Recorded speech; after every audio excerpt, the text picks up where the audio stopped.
¿Qué es la bioneuromoción? La bioneuromoción es un método de consulta, ¿vale? Es un método de consulta, pero que no es una terapia, es un acompañamiento. Esto quiere decir que el acompañante en bioneuromoción va a acompañar a su cliente a que sea él el que tome conciencia, mediante el uso de distintas técnicas o distintas herramientas, para que tome conciencia de su historia, de qué es lo que ha ocurrido y qué es lo que le ha llevado para estar en este punto, en este momento en el que está viviendo una sintomatología, está viviendo un conflicto o una situación o lo que sea. A través de este método podemos llegar a tomar esta conciencia, y una vez que tomamos conciencia es cuando es muy difícil de explicar lo que es. De hecho, ya pasamos muchas veces de tratar de explicar qué es lo que es. Pero sí que podemos hacer analogías, o por ejemplo, hay veces que cuando tomamos conciencia es como quitarnos una venda de los ojos. Es cuando por fin vemos el conflicto que estábamos viviendo, que no sabíamos hasta qué punto esto era así, y decimos, ¡buah! Vale, ahora lo entiendo. Y es en este momento en el que ya sabemos cuál es la solución, cuál es el siguiente paso que tenemos que dar. Como dice Enrique, nos ponemos enfermos inconscientemente, tomamos conciencia y nos sanamos inconscientemente. ¿Y dónde empieza esto? Este cambio de paradigma, de alguna forma. Pues tenemos que agradecerle a los descubrimientos que hizo el Dr. Hammer. El Dr. Hammer descubrió lo que son las 5 leyes biológicas. Descubre que la enfermedad realmente no es una maldición, no es una putada, sino que tienen un sentido biológico. Y la función de ellas es que nos adaptemos mejor al medio. Entonces, en este nuevo paradigma, gracias a estos descubrimientos y a lo que se desarrolla después, esto significa este cambio de paradigma, en el que la enfermedad ya no la vivo como una víctima, ya no es un problema que viene a mí, sino que es algo que yo puedo entender para entenderme a mí, que es de alguna forma lo que está haciendo que yo sea más adaptativo, que sea mejor para este ambiente. También tenemos en cuenta lo que es la epigenética conductual. Gracias a los descubrimientos de la epigenética conductual, sabemos que esta información que muchas veces nos hace vivir determinadas situaciones o determinados síntomas o conflictos, la heredamos de papás, la heredamos de abuelos y se hereda. Entonces, si yo aquí estoy viviendo un conflicto, primero lo vemos en mí, dónde estoy viviendo o qué ocurre en mí, en mi situación, para que yo viva tal síntoma o tal enfermedad, y después no podemos pasar por alto lo que es el árbol, nuestro árbol genealógico, nuestro transgeneracional. Y vamos a hablar del cáncer, de cómo se entiende el cáncer a un nivel más alopático, desde el que es para nosotros un paradigma antiguo. Dice que el cáncer es el mal que destruye o daña gravemente a la sociedad o una parte de ella, y es muy difícil de combatir o frenar. Y al cáncer, mal. También entiende que un tumor maligno, duro o ulceroso, que tiende a invadir y destruir los tejidos orgánicos circundantes. Un tumor maligno invade el resto de tejidos y al fin y al cabo acaba con ellos. Y por último, una definición que hemos encontrado del Instituto Nacional de Cáncer entiende el cáncer como el nombre que se da a un conjunto de enfermedades relacionadas. Que en todos los tipos de cáncer algunas células del cuerpo empiezan a dividirse sin detenerse y se diseminan a los tejidos de alrededor. Sin embargo, esto es un paradigma. Nosotros no es que estemos en contra de este paradigma. Sin embargo, no es el paradigma que nosotros sentimos, no es el paradigma que nosotros entendemos. No entendemos el cáncer como algo así. Gracias al Dr. Hammer, sabemos que esto ya no solo sentimos que no está así, sino que nosotros tenemos la certeza de que esto es distinto, o de que puede ser distinto. El Dr. Hammer, al descubrimiento de las 5 leyes, en la última ley es como si fuera la quinta esencia, como la que recoge todas las leyes. Y en esta ley la define como que la enfermedad, o el resultado de cada enfermedad, debe ser entendida como un programa especial de la naturaleza con pleno sentido biológico. SBS, las siglas en alemán, yo no sé alemán. Que se ha creado para resolver un conflicto biológico inesperado que puede ser comprendido a través de la evolución de la vida. Al fin y al cabo es un proceso adaptativo el cáncer.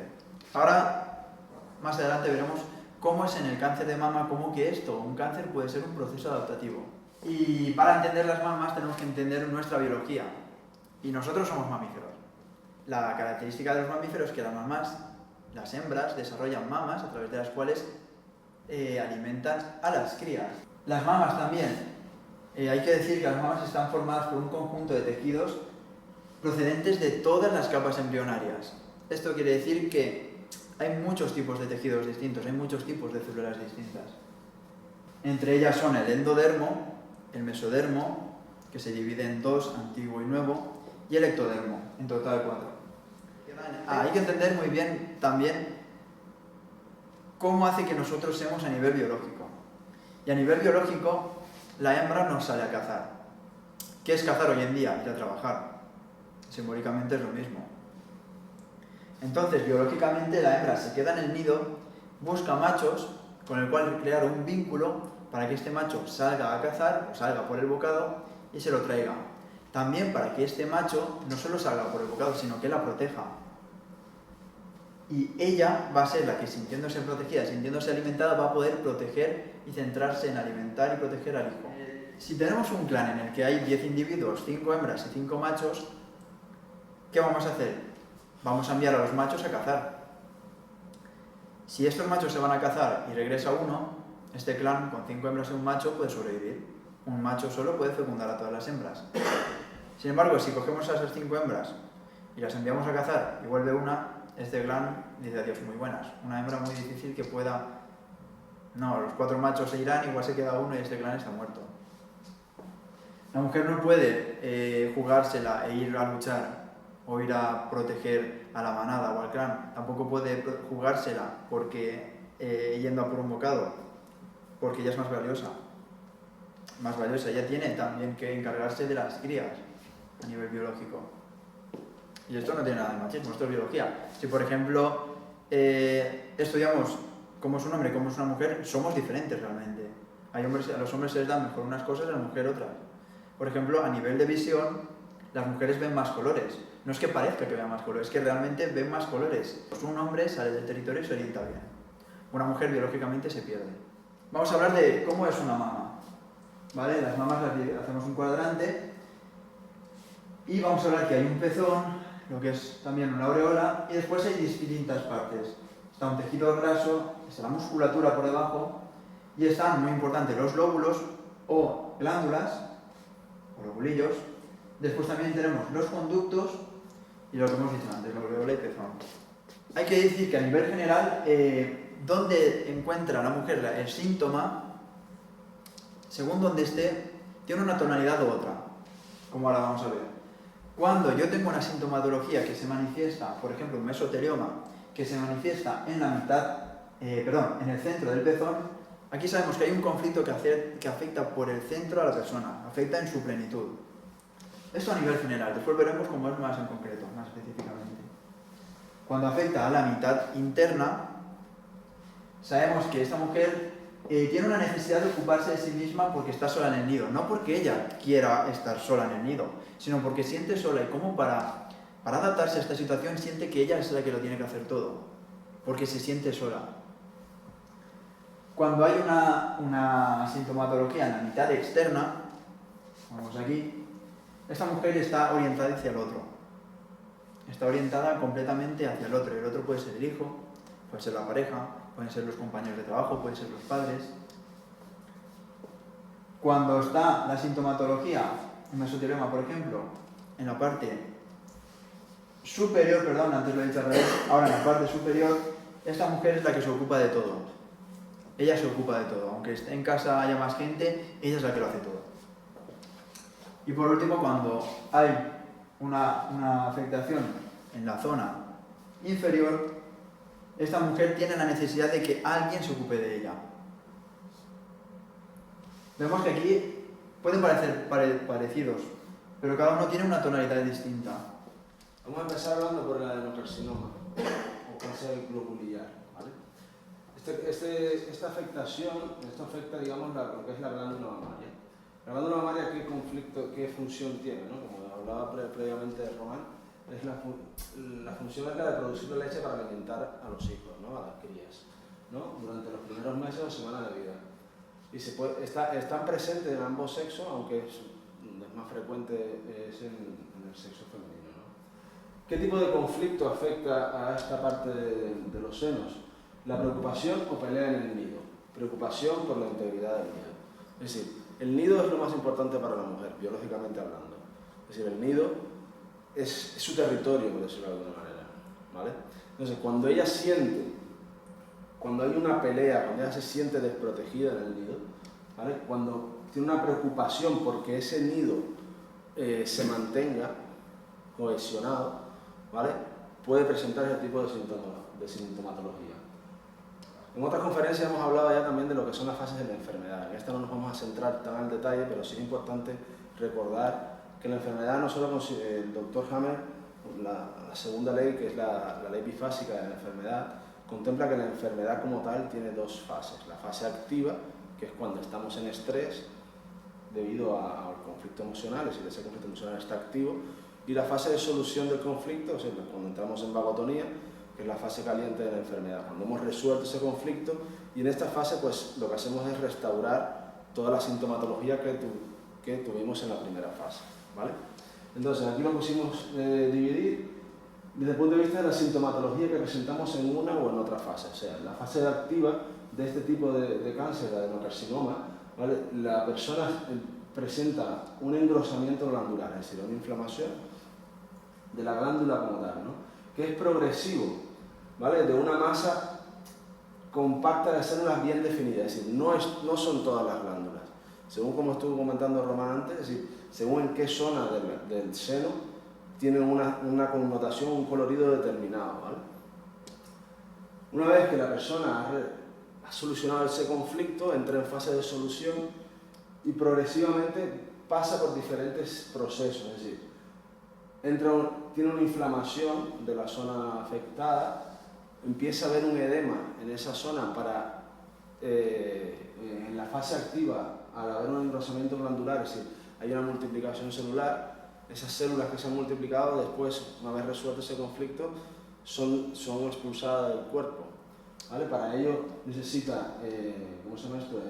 Hay una inflamación, hay edema, que es de esas células que están, digamos, deshaciéndose, puede sentir dolor, y si la persona no está sometida a tratamientos de antibióticos, quimioterapia o radioterapia, en su organismo, como en todos los organismos cuando estamos en estado normal, tenemos micobacterias tuberculosas.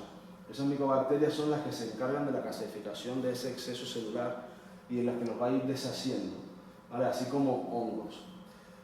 Normalmente en esa zona habrá un absceso, es decir, no tiene por qué salirse, pero en esa zona tendrá un absceso, será una zona que tendrá mucho calor, estará muy caliente, ¿vale? Puede tener fiebre hasta 38 grados aproximadamente y formación de pus. Al final, toda esta situación, si en una persona que ha dejado que el proceso de la enfermedad lo digo en comillas, tenga un proceso normal, al final todo esto debe salir de nuestro organismo por nuestras formas de excreción, ¿no? A través de sudores, es decir, al final, esta es la primera fase de lo que hemos hablado, la primera fase, digamos, de solución de la enfermedad. Luego sigue, pues puedes tener sudores ocasionales, y luego inicia el drenaje del absceso, ¿no? Ya sea por el pezón o a través de la piel, si ese absceso se rompe. Y poco a poco, con ese proceso paulatinamente se vaya solucionando, pues va disminuyendo la inflamación, disminuyendo el dolor, las micobacterias y los hongos también van disminuyendo en la zona, y el drenaje del absceso y el pus, el calor de los sudores y las secreciones, y digamos que va volviendo a lo que es la normotonía. Esta otra sintomatología, que es el mesotelioma, como dije previamente, tiene lugar en lo que es la dermis. La dermis tiene una función protectora. Representa la segunda línea de defensa contra los traumatismos, es termorreguladora. La irrigación de la dermis puede contraerse por vasoconstricción si hace frío o por expandirse por vasodilatación si hace calor. Da la estructura a lo que es el sostén de lo que es la epidermis, ¿no? Gracias a las papilas dérmicas. Y al contener fibras de colágeno da estructura, densidad y fuerza a esta capa. Es una capa sensitiva. ya que en esta capa se encuentran células y estructuras nerviosas encargadas de sentir. Puede sentir presión, el calor, el frío, la suavidad, dolor y cosquillas. Es decir, digamos que es una capa protectora. Cuando tenemos un conflicto en esta capa, normalmente están relacionados con el ataque a la integridad, preservar la integridad. Es el conflicto de mancha, de desfiguración, o deformación o mancillamiento. Para poner algunos ejemplos para poder entender este tipo de conflicto, pues una persona puede presentar una sintomatología de cáncer de un mesotelioma, por ejemplo, cuando va a una prueba en el hospital y tienen que hacer una punción. Es un ataque a la integridad de la persona. Cuando a lo mejor sufre un abuso sexual o alguien siente mancillado a su honor por algún tipo de tocamiento. Es decir, según cómo la persona, no olvidemos que según cómo la persona vive el conflicto, será la reacción biológica que tenga. Entonces, conflicto de mancha, es decir, el conflicto de mancha también podemos encontrar aquí personas que tengan conflictos de agrado de sus propios senos, ¿no? Sentir que no vérselos desfigurados o cosas así pueden presentar ese tipo de sintomatología. Como comentamos en el síntoma anterior, en la fase activa hay un engrosamiento de lo que es la zona afectada y un oscurecimiento de la misma, ¿no? Y en la fase de solución hay una inflamación del tejido compacto, donde está la zona afectada, dolor en esa zona, calor, hay una degradación, actúan las microbacterias y hongos y puede tener fiebre y sudoración.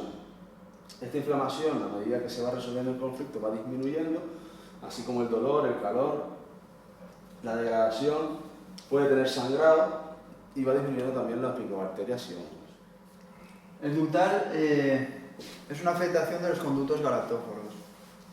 Esto quiere decir, la función de los conductos galatóforos, ¿para qué vamos a tener un cáncer aquí en un conducto galatóforo? Pues como bien ha dicho Alejandro, la enfermedad tiene dos fases. Los ductos están regidos por el ectodermo, la capa, como si dijéramos a nivel evolutivo, la más nueva, la más moderna. En una fase de estrés se va a ulcerar el conducto. ¿Vale? Entonces la luz o el diámetro, por decirlo de alguna manera, del conducto va a aumentar gracias a estas microulceraciones o estas ulceraciones. ¿Qué ocurre cuando la función de esta es que pase más luz, que pase todo lo que tenga que pasar? Si por ejemplo es leche o lo que sea, pase mejor. En una fase de solución, en la que yo en tromboagotonía ya he solucionado el conflicto, hay un crecimiento celular, una inflamación. Si el conflicto es mayor, puede haber un carcinoma ductal, como es este caso. En fase activa, cuando yo tengo conflicto, aquí hay una hiposensibilidad. En este nivel es menos sensible, por eso nunca se detecta aquí el síntoma. Se detecta en fase de solución, que es cuando está creciendo. Aquí hay hipersensibilidad. Posteriormente hay una degradación y calcificación del tumor, puede haber incluso fiebre. Puede haber también complicaciones cuando hay un conflicto además de colectores. Esto quiere decir que cuando hay una retención de líquidos, esto se puede complicar y agravar. ¿Cuál es el conflicto de un carcinoma ductal? Pues este es el más general. Es un conflicto de separación de un hijo, de una pareja, de un colateral, de mis padres, de quien sea. Entonces, cuando una mujer está viviendo una situación en la que ha vivido un impacto emocional en el que siente, por ejemplo, si ella es diestra, en un nivel hormonal normal, no se toma nada, y vive una situación en la que vive un impacto muy fuerte de que mi pareja, mi marido, lo que sea, no está conmigo, me siento separada de él, entra en estrés, se microulcera.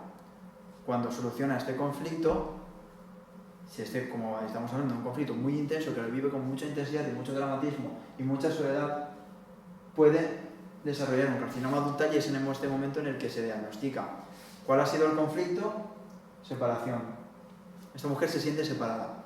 ¿Qué es lo que ocurre con los cánceres en general? Que algo típico. Mi marido se va todo el día a trabajar y yo estoy sola todo el día. Me siento sola. No es que esté sola, sino es como se siente la mujer, que se siente sola. Entra en estrés de día, se microulcera. Por la noche llega el marido, resuelve el conflicto, crecimiento celular. Al día siguiente vuelve. Y esto se va alargando y el carcinoma va creciendo. Se microulcera cuando está en estrés, pero por la noche vuelve a crecer. que normalmente han sufrido una sintomatología de cáncer, por lo general son personas que viven la vida de los demás. Como decía Román, no viven su vida. Están pendientes de los hijos, de los padres que para ellos son sus... la persona hace función de madre del padre o de la madre, o en función del marido, o que para ella también hace función de madre. Es decir, esperan que los demás cambien. Es decir, a lo mejor una persona que su pareja necesita, ¿cómo se llama esto? Está con otras mujeres, o pues trabaja mucho, está muy ausente en casa, y la persona siempre la mujer que sufre este tipo de patologías siempre está esperando que esa persona cambie. Es decir, cuando llega a hablar con él, sí, mi amor, no te preocupes, esto va a cambiar, pero al final siempre está pendiente de que eso suceda. Si son personas que justifican cualquier cosa, entienden que el marido trabaja hasta tal hora, pero bueno, que no quisiera, o claro, él es así, o mi madre, ¿cómo voy a hacerle yo eso a mi madre? Es decir, justifican absolutamente cualquier cosa. Suelen ser personas con grandes conflictos de desvalorización personal, es decir, son personas que llevan la culpa encima, de que se menosprecian a ellas mismas y se sienten incapaces de tomar decisiones y de vivir su vida como realmente quisieran. El tema de los conflictos de la sintomatología de los cánceres está basada en programas muy profundos que lleva la persona. La mayoría de las veces son conflictos, son programas que heredan de sus padres o de sus abuelos, ¿vale? Es decir, pero que tienen unas raíces muy profundas y son en consulta. Hay que verlas varias veces y hay que trabajar mucho con ellos, sobre todo el tema de cambio de creencias y de que sean capaces de dar un paso adelante y ser coherentes en su vida.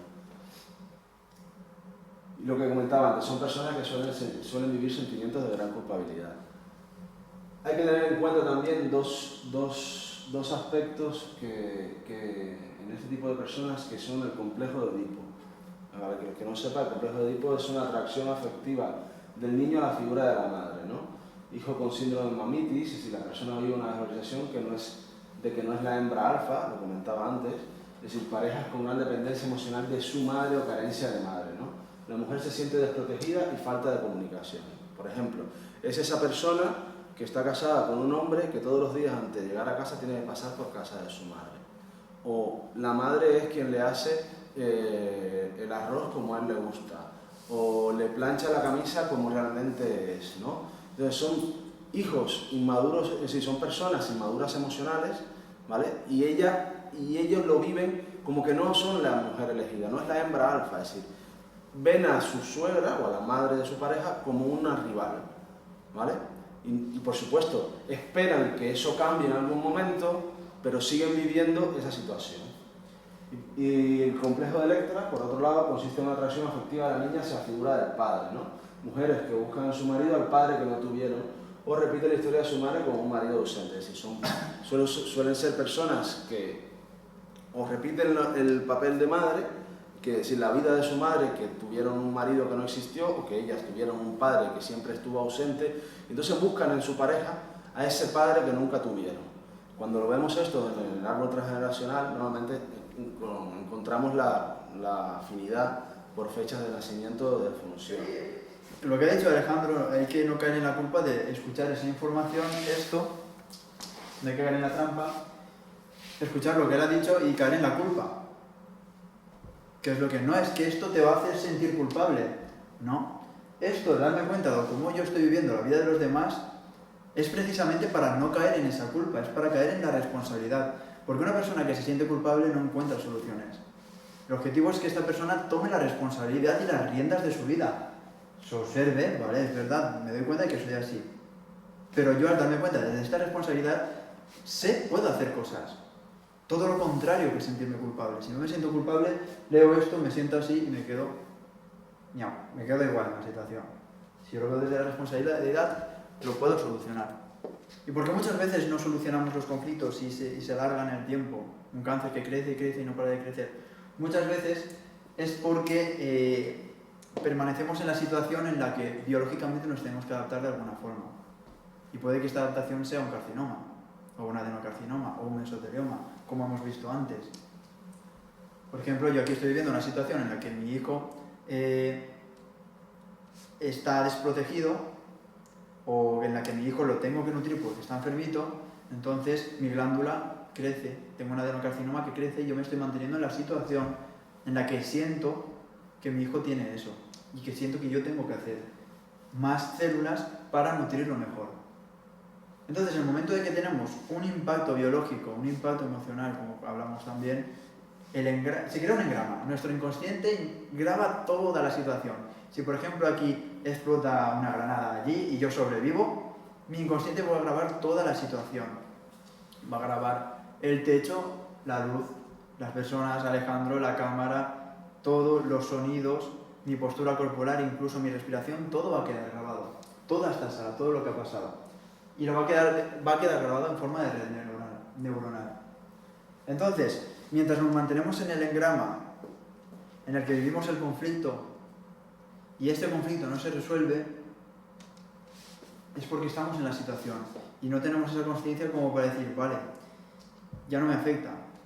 Entonces, muchas veces es muy importante salir de este engrama para poder llegar a tomar conciencia, para llegar a tomar conciencia de hasta qué punto yo en esta situación actúo de manera automática y, por ejemplo, ver hasta qué punto yo en esta situación siento que mi hijo está desprotegido y está desnutrido y lo tengo que proteger y lo tengo que nutrir.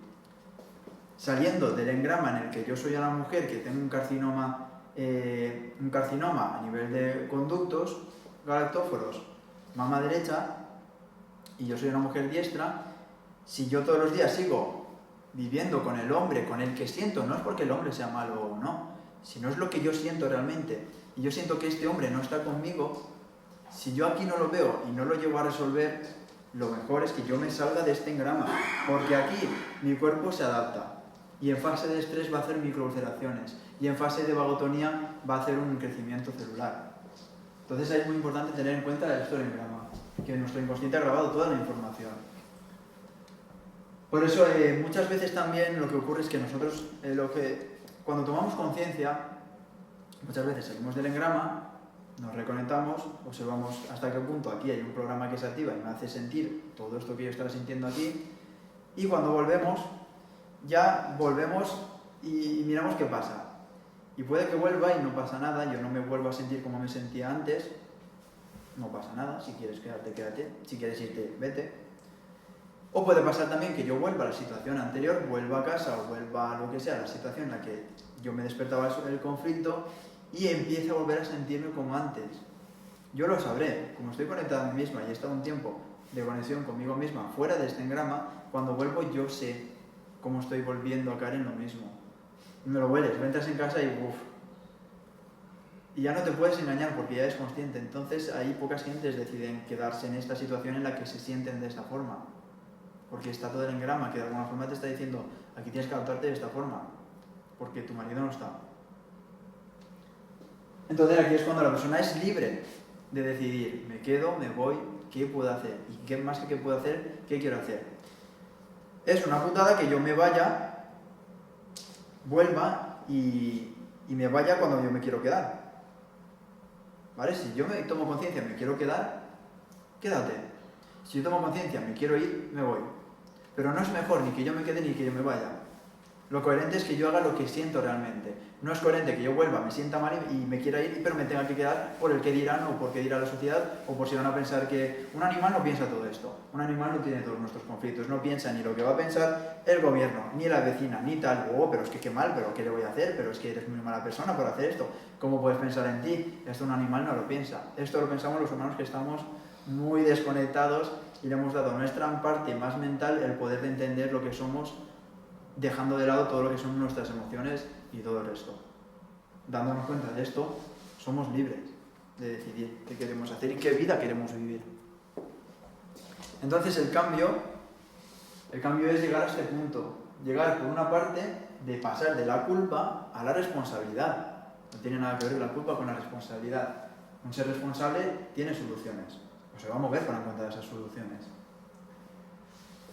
Y tomar conciencia del conflicto, primero ver qué me está ocurriendo aquí realmente. yo me siento que mi marido está conmigo, si yo tengo tal conflicto, tal síntoma, o siento realmente que no está, o siento que mi hijo, o siento que es en el trabajo que necesito un apoyo. Primero vamos a tomar conciencia de cuál es el conflicto real. Una vez vemos el conflicto real y nos permitimos sentir todo esto que sentimos, podemos llegar a conectar con el recurso. El recurso es el saber, vale, yo esto sé cuál es la solución de esta situación. Como yo me he permitido verla, como yo me he permitido sentirla y expresar aquello que yo siento realmente, que no es lo que yo he expresado hasta ahora, sino que me doy cuenta de que ahí había mucho más, entiendo mi historia, en ese momento es en el que, vale, ya sé cómo solucionar esto. Me voy, me quedo, tengo que hacer tal, tengo que hacer lo otro, tengo que hablar con esa persona, o tengo que hablar con el otro, o voy a cambiar de trabajo, o lo que sea. Pero ninguna solución es mejor que otra, solo la que la persona sienta. Y si una persona siente que se quiere ir a otro país a vivir, está bien. Si esta persona siente que se quiere quedar en casa, está bien también. Todo lo que sea coherente con esta persona. Al final volvemos siempre a lo mismo, ¿no? En todas las charlas y es la base de cualquier sanación que decide una persona emprender, y es la coherencia consigo mismo. Es decir, primero tienes que entenderte, tienes que sentirte, tienes que saber dónde estás. Y lo segundo es la coherencia, es decir, ser coherente con lo que uno siente. Ser coherente, dejar de esperar que esa persona cambie, dejar de ser egoísta, porque, a ver cómo explicamos esto, teniendo en cuenta que estamos en este contexto. Es decir, las personas que quieren que otra persona cambie son egoístas, porque el mayor egoísmo es no respetar cómo es el otro o no aceptarlo, ¿vale? Porque al final lo que quieres es que sea como uno quiere, como tú quieres, ¿vale? Entonces, la coherencia entra ahí de lleno, es la única manera que tienes de vivir libre, es decir, siendo coherente contigo mismo, como dice Enrique, es decir, pensando en rojo, sintiendo en rojo y actuando en rojo, ¿vale? Y para que esta coherencia se vea materializada y se vea reflejada en la vida, solo falta pasar a la acción. Es decir, es el paso. Ya has llegado hasta aquí, has venido a consulta, sabes de dónde vienen tus programas, entiendes cómo eres, solo te falta pasar a la acción, dar el paso y decidir en tu vida, sentir, ya que eres consciente, cuál es el siguiente paso que vas a hacer. Es decir, las personas con una sintomatología de cáncer no tienen mucho tiempo para estar jugando ahora sí y ahora no. Es decir, necesitas pasar a la acción, y de eso depende que sigas en esta vida o no. Es decir, las personas con cáncer tienes que cambiar tu vida radicalmente. Tienes que dejar de hacer lo que estás haciendo hasta ahora, porque lo que estás haciendo hasta ahora te ha llegado hasta donde estás ahora, teniendo este tipo de sintomatología. Entonces, pasa a la acción, da un cambio y vira tu vida, gírala al revés y vive, y sigue adelante.